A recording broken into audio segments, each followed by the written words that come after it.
Looking out at Liberty Way Farm, of course, if you've been following us, we did a big renovation on the she barn. And we've got the counter, finally getting the opportunity to sand it and finish it. It's going to be a long process, but well worth it. I've never done this before. Stick around.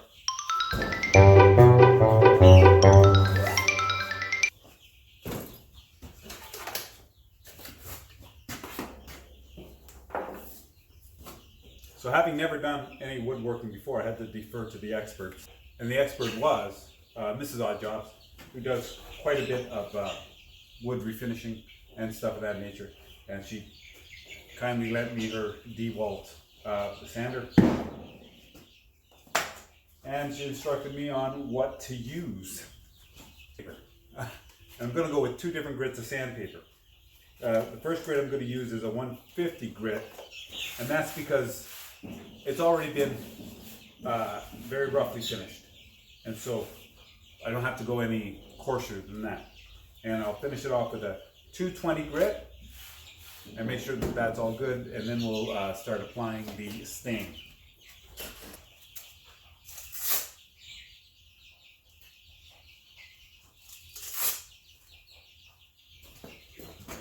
I've never done this before, but I'm seeing a bunch of holes here, and I'm thinking those holes should somehow line up with these holes so that it'll catch all the dust in the cute little dust collector there, right?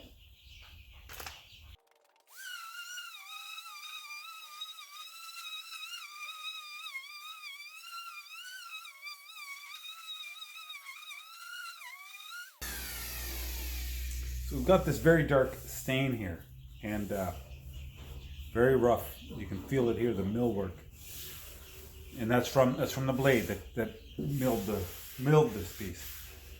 So this very rough area here, I'm going to go with a coarser grit sandpaper. Okay. Oh, sorry. And I put 100 grit on this one.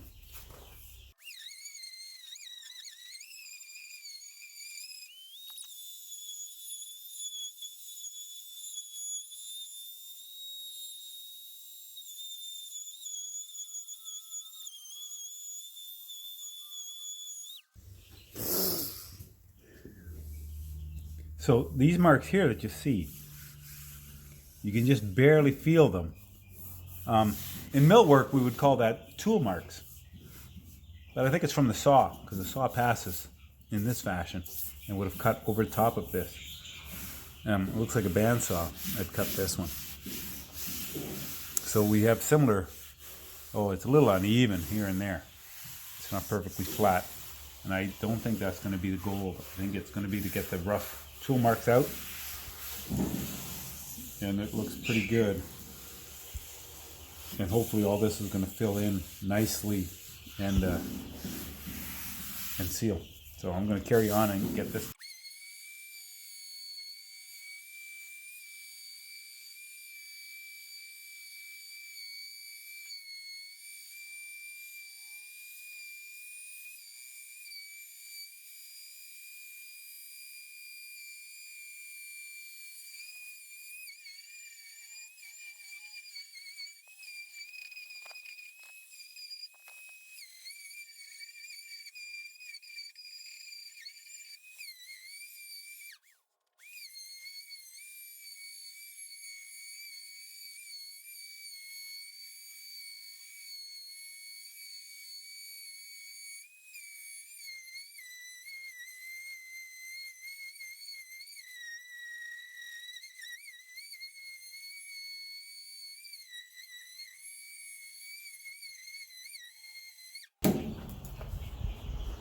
Okay, so that was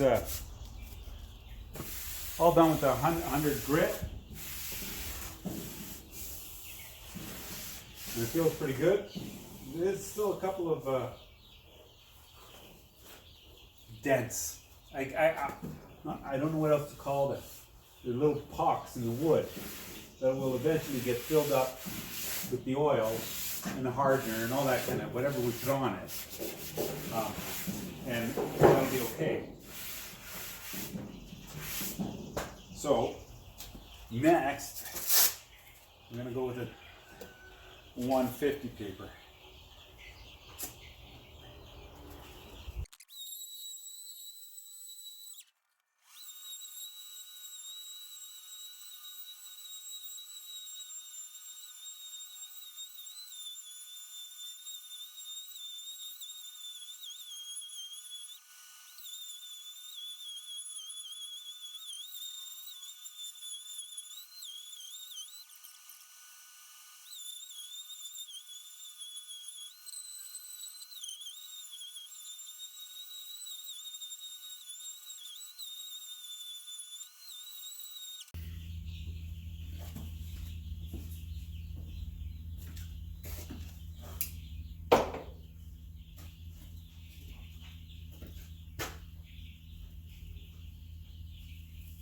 Well, this is the moment of truth.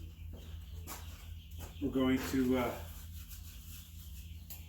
apply the Danish oil. It's been sanded with 220 grit sandpaper. It's pretty smooth.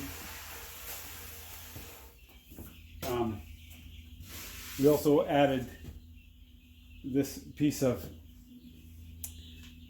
is it ash? I think it's ash.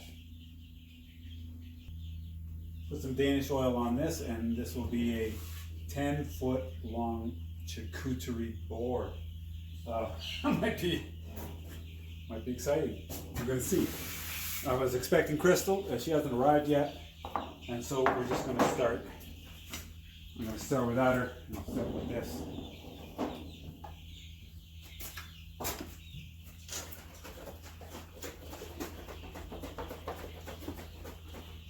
Danish oil one-step finish, apparently.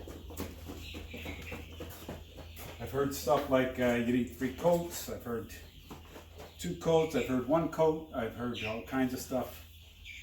We're going to do 1 coat, and we're going to see what happens. And if we feel like we need another one, we'll get another one.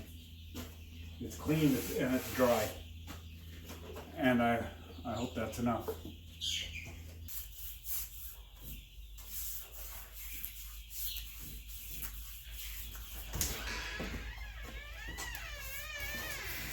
Are you practicing on that one first?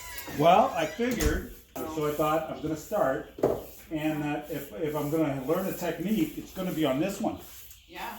And Crystal, just... Do you want some gloves? Oh, you have gloves. Yes, I got stylish gloves. $1 at Home Depot. So this has been used. I don't think it's going to matter. Okay. So... basically, all I'm doing is I'm putting it down as fast as I can. Okay. And when we were watching the video earlier from that guy, I forget his name. Yeah. If I find his name, I'll put him in the description. Am I pouring this into here? Yes, that's what I did for you. Okay. And now I've gone the whole length of it, so now I'm going over the lighter spots. Okay.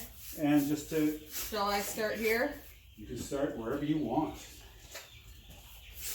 Or should I feel the technique of this over here first? It's all right.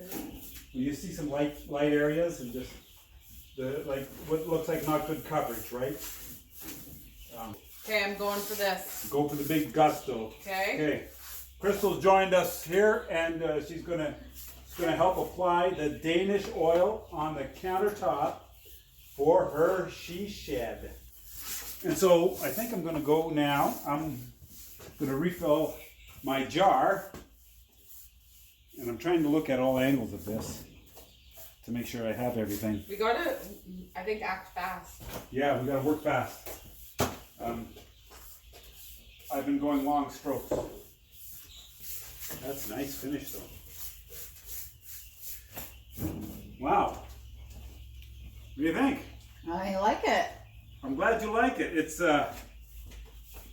not as dark as I thought it would be in the end. Because when I started on that one, I thought, oh my God, this is really dark. But it's not. Makes me want to do more wood stuff. Yeah, for sure. With all that live veg wood out there. All right, so This will take at least 24 hours to dry.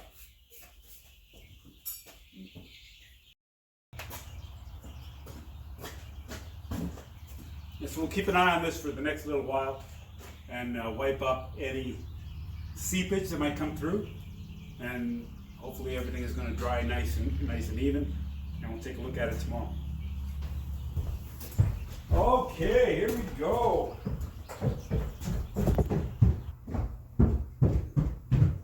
And it's the moment we've all been waiting for. Walking over it.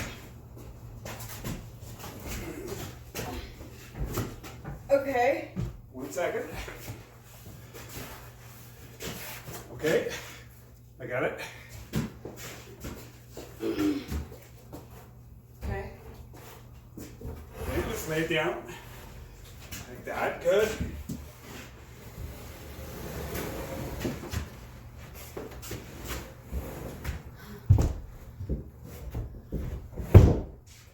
Oh, look at that, eh? Beauty.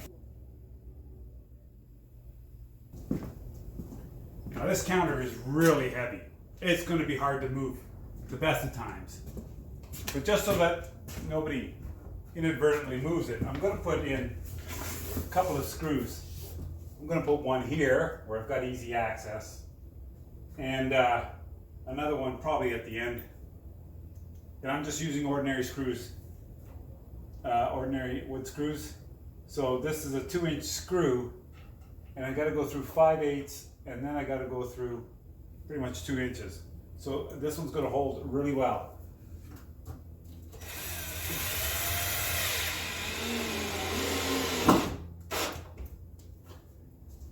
And after I put one on the end, it'll be more than enough to secure it.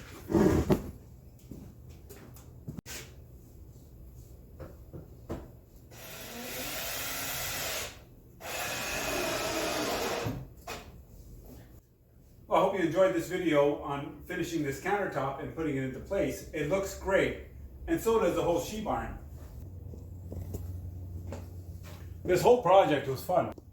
And the link below will take you right to the playlist, and you can see everything that we've done. This is going to conclude our series on the she barn renovation. Thanks for watching it all, and please check out Liberty Way Farm.